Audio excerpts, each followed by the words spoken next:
Bonjour à toutes et à tous. Nous sommes donc présents pour cette nouvelle session de Médias Pionniers avec Benoît Raphaël. Je vais laisser, dans un premier temps, vous laisser vous installer, ajuster vos écouteurs pour profiter de la discussion. Et puis, on va commencer tranquillement notre échange. Bonjour Benoît. Bonjour David. Bah, écoute, je suis je suis ravi de t'avoir, à mes côtés et discuter de tout le travail que tu fais qui est très, très utile pour les médias, pour ne pas avoir peur, mais au contraire se poser les bonnes questions sur l'usage de l'IA. Alors tout début, on va rentrer dans le vif du sujet, hein. Comment devient-on explorateur, d'IA? Comment, voilà, quand on est journaliste, passe-t-on à explorateur du web? De l'IA, excuse-moi, de l'IA. Bah, j'ai commencé par explorer le web avant d'explorer l'IA, mais Oui, globalement, oui, tu es un vrai quand on est pionnier pour journaliste, le coup. ouais, mais je pense que quand on est journaliste, on est forcément explorateur. Moi, quand j'étais petit, je voulais être explorateur. Alors, je disais pas explorateur, je disais je voulais être voyageur. Et en fait, comme je suis quelqu'un de très curieux et je pense qu'être journaliste, c'est aussi être très, très curieux, j'ai tout le temps exploré des choses. Moi, ce qui me préoccupait quand j'étais journaliste, c'était 2 choses. C'est en fait le fait qu'un certain nombre de personnes dans la population puissent ne pas avoir la parole. On avait des médias qui étaient quand même assez sélectifs sur les personnes qui prenaient la parole et le web a changé tout ça. Et puis aussi les personnes qui s'éloignent petit à petit de l'info. Aujourd'hui, on a 40 de la population, une bonne partie de la population, entre 30 et 40 en tout cas, qui évitent l'information pour des tas de raisons, et ça me préoccupe aussi. Donc j'ai toujours essayé d'explorer la façon dont était perçue, vécue et produite l'information au fil des temps, avec aussi toutes les innovations qui sont arrivées, pour essayer d'offrir et d'explorer des nouvelles façons de faire l'information. Donc je l'avais testé au sein du Monde avec le post.fr en Oui. 2010, en 2007, au moment vraiment de l'explosion du web et des blogs. Et puis j'ai créé plusieurs médias qui à chaque fois exploraient des nouvelles choses. Et avec l'intelligence artificielle que j'ai pu explorer, puisque depuis 2013, avec mon associé Thomas Maillet, qui est ingénieur en IA, eh bien, on baigne dans les algorithmes, on a fabriqué des applications. Donc, quand ChatGPT est arrivé, je me suis rendu compte que cette IA générative était vraiment très proche et venait percuter beaucoup plus notre métier, puisqu'on est vraiment là dans la production de contenu, de textes, d'informations. Et donc là, je me suis dit qu'il y avait quelque chose à explorer. Et donc, je continue. Et comme je suis extrêmement curieux, je trouve ça passionnant d'essayer de voir dans quelle mesure notre métier peut être transformé par cette technologie. Très bien. Alors, justement, on va s'appuyer sur tes travaux et tu fournis beaucoup de travaux. Justement, ton dernier livre, 200 pages, écrit en 2 jours, avec, 3 IA. Alors, ce qui est étonnant quand on te lit, quand on s'intéresse à tout ce que tu fais, c'est que tu ne cherches pas la performance technique, mais plutôt ce qui est très intéressant, c'est que tu t'interroges sur de la méthodologie. Surtout, ce qui est pour moi essentiel, c'est l'intention, la création de valeur. Alors, est-ce que tu peux nous en dire un peu plus sur ce travail? Oui, alors je me positionne comme un explorateur et pas comme un expert, hein. Mon associé est un expert, c'est un ingénieur. Moi, je ne le suis pas du tout, je suis journaliste. Et donc, mon objectif, c'est de vraiment d'ouvrir des portes et de documenter, hein, que je réussisse ou que je réussisse pas d'ailleurs. C'est toujours intéressant de pouvoir le faire. Et je pense qu'on est vraiment dans cette période-là où il faut expérimenter, documenter avant de donner des leçons aux gens. Et donc, ce que j'ai essayé de faire avec ce livre, donc l'idée, alors d'abord, c'est pas mon livre, hein, c'est un livre qui a été écrit par 3 IA. Moi, je n'ai été que l'éditeur, c'est-à-dire que j'ai donné un peu l'impulsion, j'ai travaillé la méthodologie, je suis intervenu à chaque étape pour vérifier, pour relancer, etc., de façon à produire en 2 jours un livre de 200 pages, donc d'enquête journalistique. Alors, pas d'enquête sur le terrain, hein, on est sur une enquête documentaire, c'est-à-dire tout ce qui est accessible publiquement sur le web, comment on arrive à en faire une histoire. Et là, cette histoire raconte l'épopée d'OpenAI, hein. C'est un livre qui s'appelle Les nouveaux démiurges. Vous pouvez le trouver sur Amazon, hein, qui a été écrit donc par cette IA que j'ai appelée Dao Hofstadter. Et c'est un peu parti par hasard à la base, hein. Je me suis dit, est-ce que je peux me faire aider par l'IA pour le faire? Après, je me suis dit, est-ce que tiens, je pourrais essayer à la base, j'ai une problématique avec mon éditeur, puisque je suis obligé de lui offrir, de lui donner la primeur des 4 prochains livres. Et je me suis dit, bah, comment je me sors de ce contrat, quoi. Et je me suis dit, bah, tiens, du coup, je vais les faire écrire par l'IA. Et après, je me suis dit, il faut quand même, si je les fais écrire par l'IA, il faut quand même que. C'était une boutade, hein, c'était une provocation, mais juste Mmh, mmh mh. dans cette réflexion-là, je me suis dit, bah, il faudrait quand même que ce soit de bonne qualité. Donc, comment est-ce que j'arrive à écrire un livre qui soit intéressant, qui ait de la valeur, pas justement parce qu'il a été écrit par l'IA, et que je puisse écrire rapidement pour voir ce que ça donne et voir qu'est-ce que ça provoque comme débat, à la fois chez moi, hein, qu'est-ce que Bien sûr. j'apprends, qu'est-ce que ça provoque comme interrogation, mais aussi chez le public. Et donc, c'était un process qui n'aurait pas été possible il y a quelques mois, mais l'arrivée de nouveaux modèles, comme les modèles qui utilisent ce qu'on appelle la recherche approfondie, notamment au sein de ChatGPT, les modèles de raisonnement aussi également, et des modèles comme Claude qui sont particulièrement bons en écriture, en style, en combinant en fait ces modèles-là et en créant une sorte de workflow, c'est-à-dire vraiment un Mmh. process de travail, eh bien, je suis arrivé à un certain nombre de résultats qui m'a permis de donner ce livre. Donc, qui n'est pas mon livre, mais qui en tout Très cas bien. Alors est, je pense, intéressant à lire. ouais, alors tout à fait, alors tu n'étais plus dans la posture de l'écrivain, mais de l'éditeur. Alors qu'est-ce qui change dans cette posture, pour toi? Comment tu l'as vécu, heu? D'abord, c'est un très bon moyen de comprendre les extraterrestres, si j'ose dire, auxquels on a affaire, puisque les intelligences artificielles, moi, je ne les considère pas comme des outils. Je pense que c'est une erreur de les considérer comme des outils. Ce ne sont pas des logiciels. D'abord, parce qu'ils ne se comportent pas comme des logiciels. Ils sont interactifs. Ils ont une certaine forme de connaissance, de traitement de l'information. Donc, je les considère plutôt comme des collaborateurs avec un profil atypique, un peu extraterrestre, donc, parce qu'ils ne traitent pas l'information comme nous. Et donc, c'est toujours assez compliqué d'explorer parce qu'il n'y a pas de manuel, hein, et les chercheurs Oui, continuent en fait de découvrir des émergences dans ces systèmes assez complexes composés de réseaux de neurones. Et donc, moi, j'ai surtout déjà appris à comprendre comment est-ce qu'ils fonctionnaient, à comprendre leurs limites aussi également.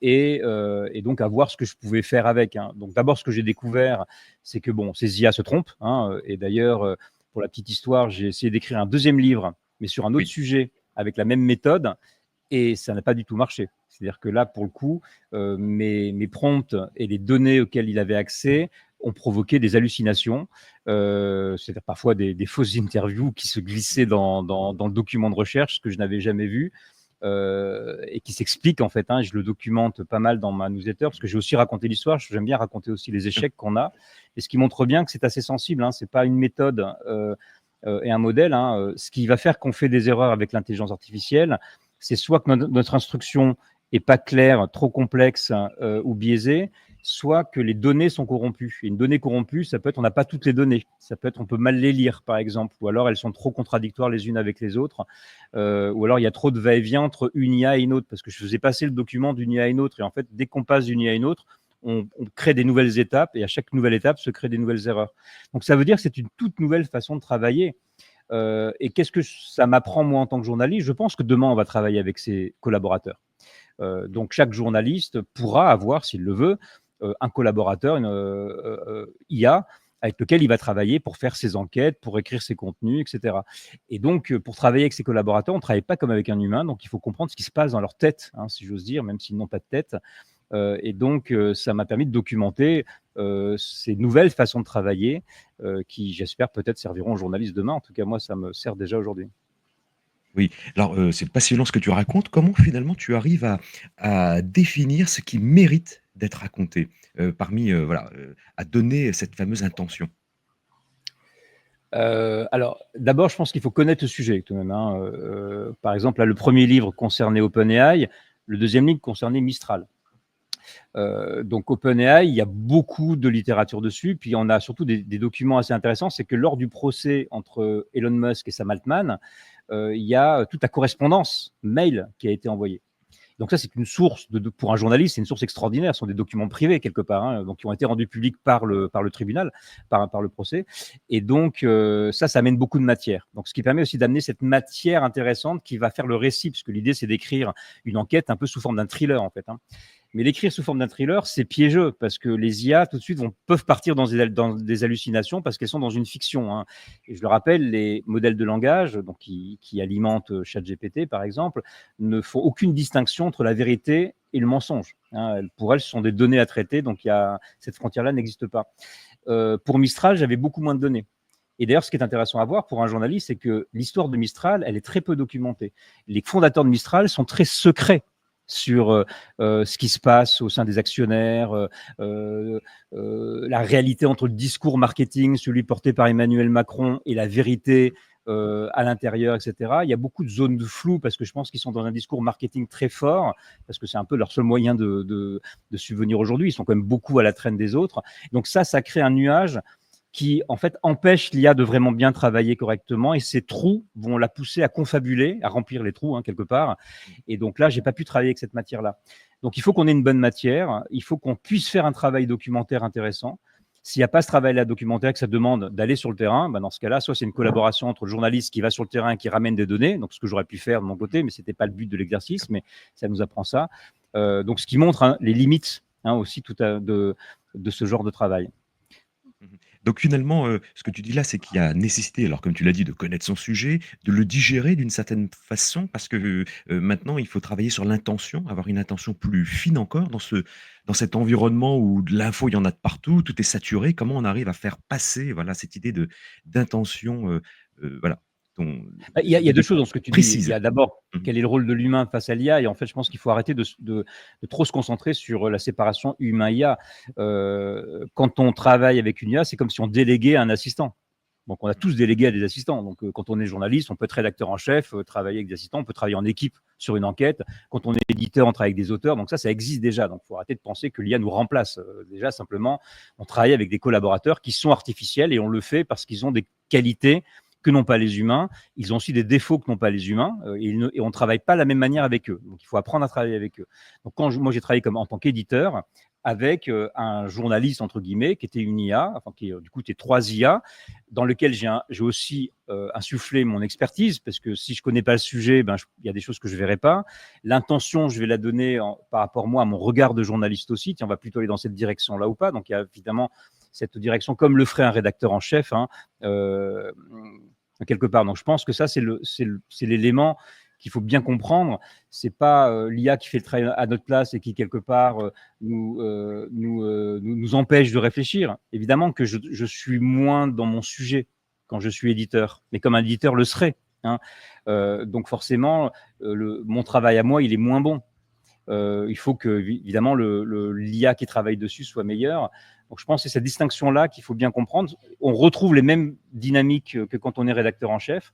La seule différence, c'est que ce sont des outils, des assistants qui ne travaillent pas de la même manière.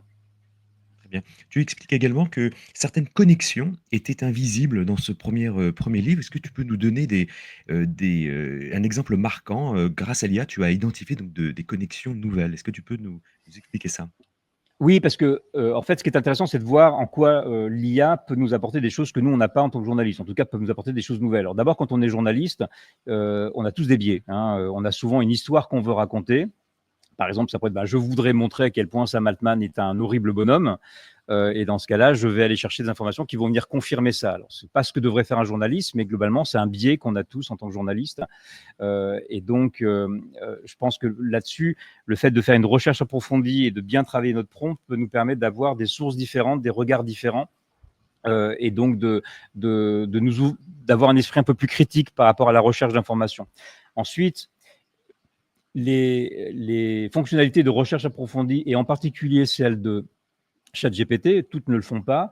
C'est le modèle qui est utilisé pour cette fonctionnalité est un modèle de raisonnement qui s'appelle O3, qui est un modèle alors, qui a quelques défauts et quelques risques, mais qui en fait a une capacité d'analyse assez intéressante. Donc, il est capable en fait d'aller chercher des données, de réfléchir par rapport à ça, de créer d'autres recherches, puis de réfléchir à ce niveau-là sur ce qu'il a trouvé, de réenclencher sur d'autres recherches. Donc, il a une dimension un peu autonome dans sa recherche, qui fait qu'il va apporter une sorte de nouveauté dans la recherche que moi, je n'aurais pas forcément trouvé.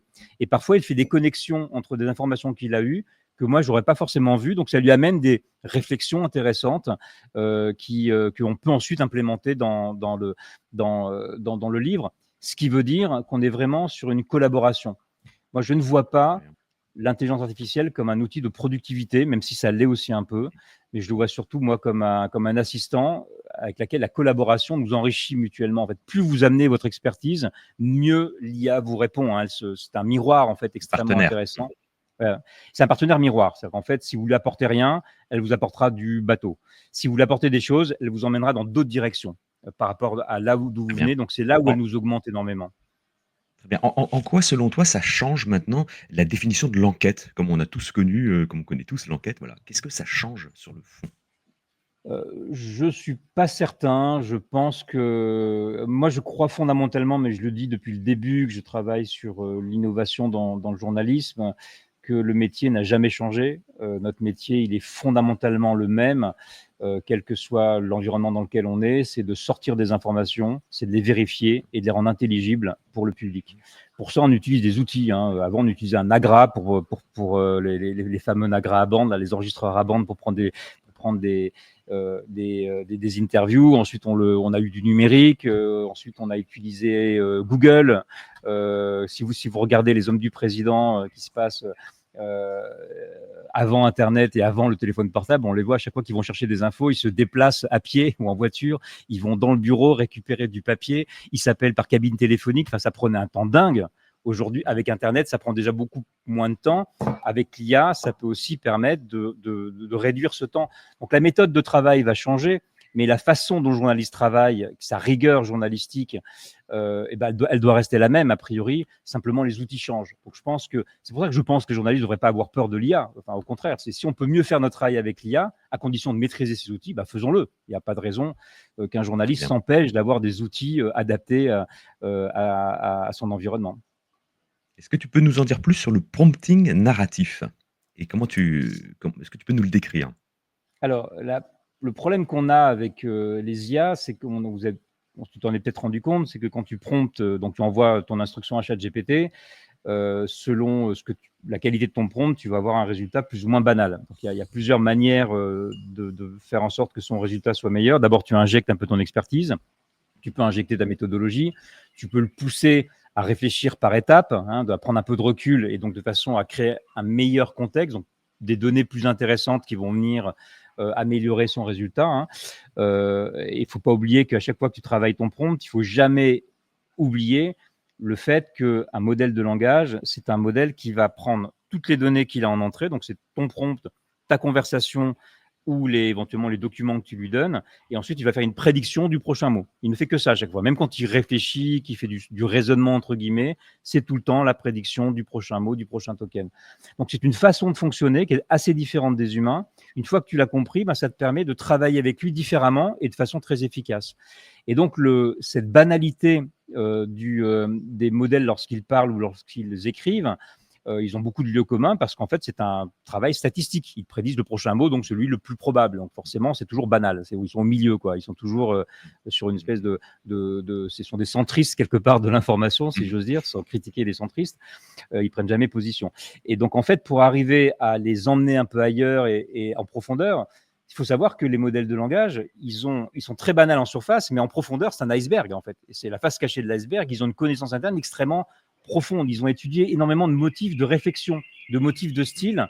Simplement, si tu lui demandes d'écrire comme Patricia Highsmith, par exemple, eh bien, en fait, il va te faire un truc banal, à peu près la moyenne de ce qu'il pense, et ça va pas être de très bonne qualité. Pour arriver vraiment à avoir un style de cette qualité-là, il va falloir un peu le hacker, si j'ose dire, et donc aller lui faire chercher des motifs qui correspondent plus ou moins au style que pourrait emprunter cette autrice, par exemple.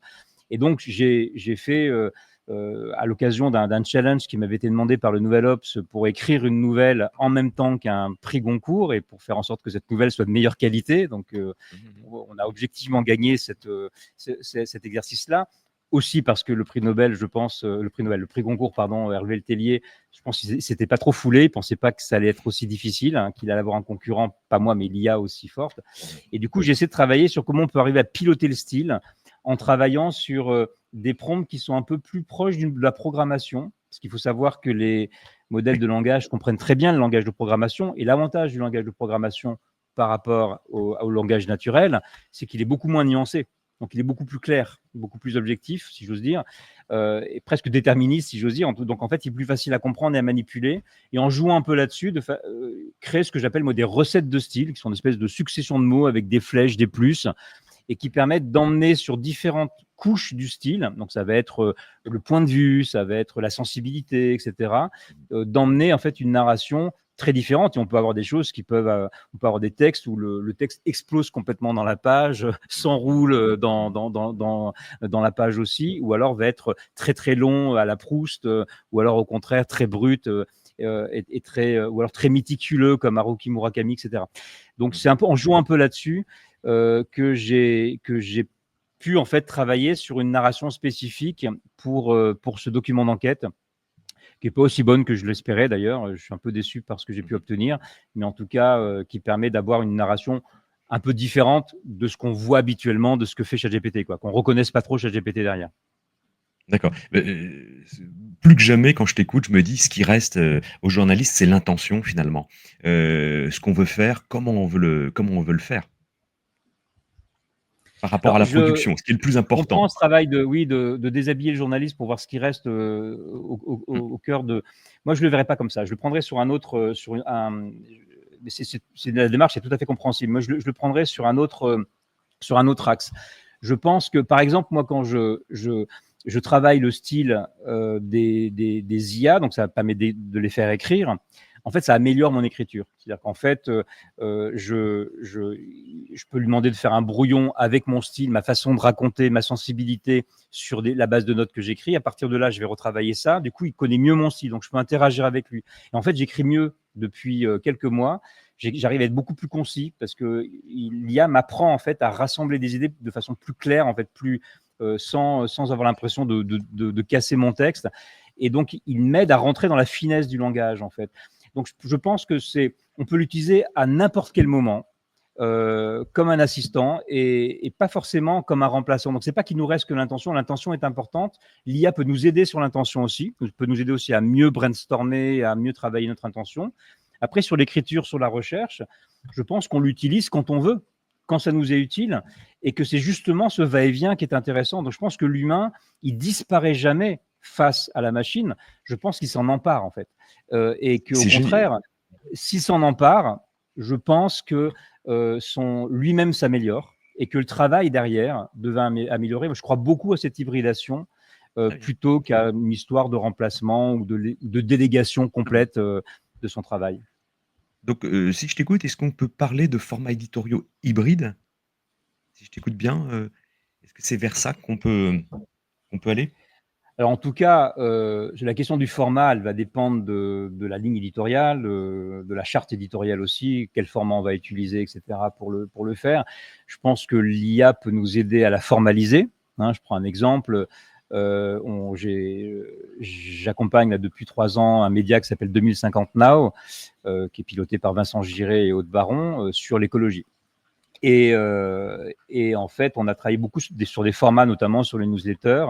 Et donc, l'IA nous a permis, à partir de nos idées, de nous proposer des formats. Donc, on voit tout de suite ce que ça donne.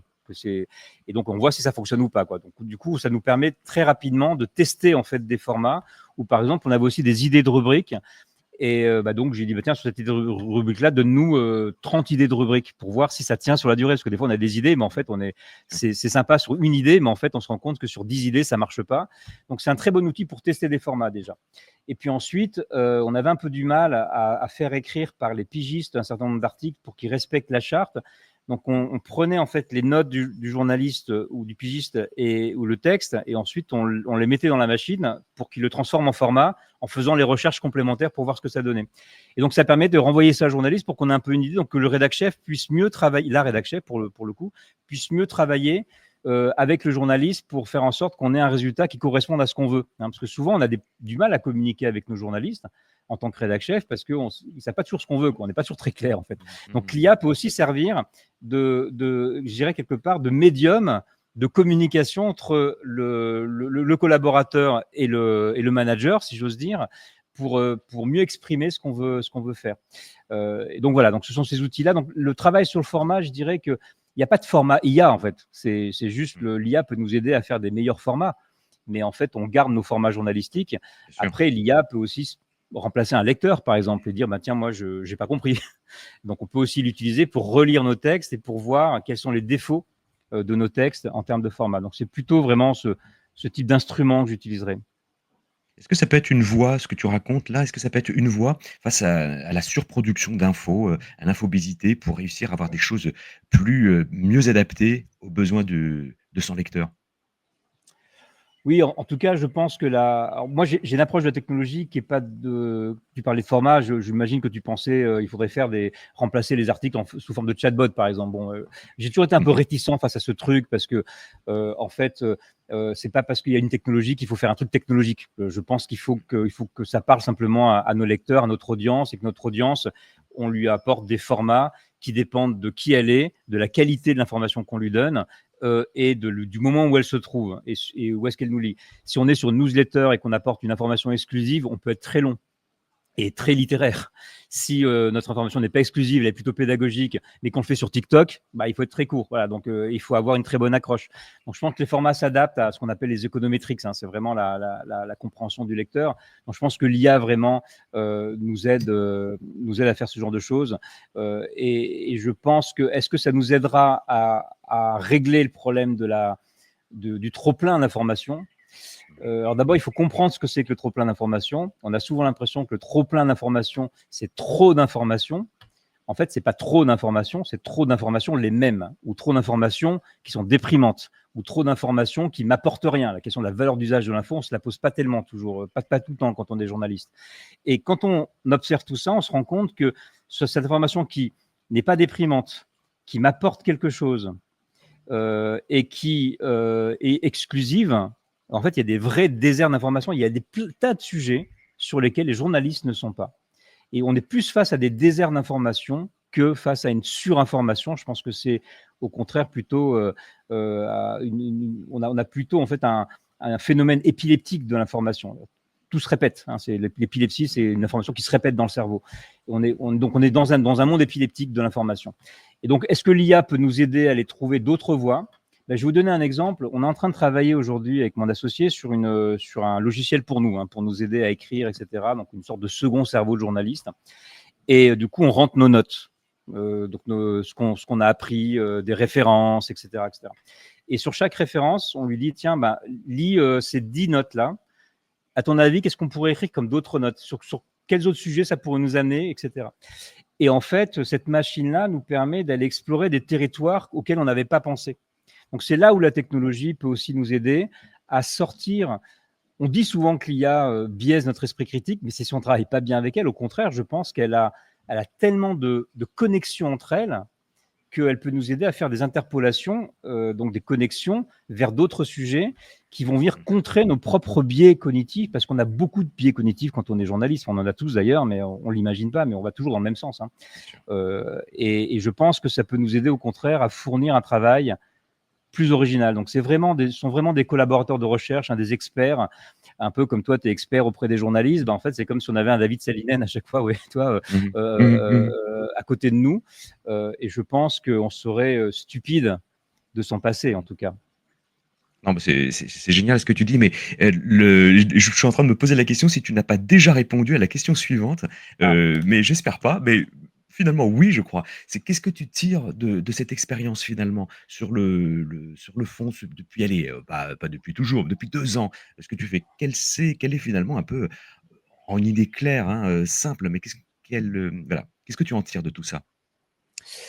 Alors, la leçon que je tire, c'est que c'est une technologie qui vraiment peut nous aider à nous augmenter dans notre travail, ça c'est clair, à condition de bien en définir les limites, parce qu'elle fait beaucoup d'erreurs. C'est une technologie erratique, donc il faut vraiment apprendre à la comprendre et faire l'effort de la comprendre et faire preuve d'humilité. Sinon, on a vraiment beaucoup de risques.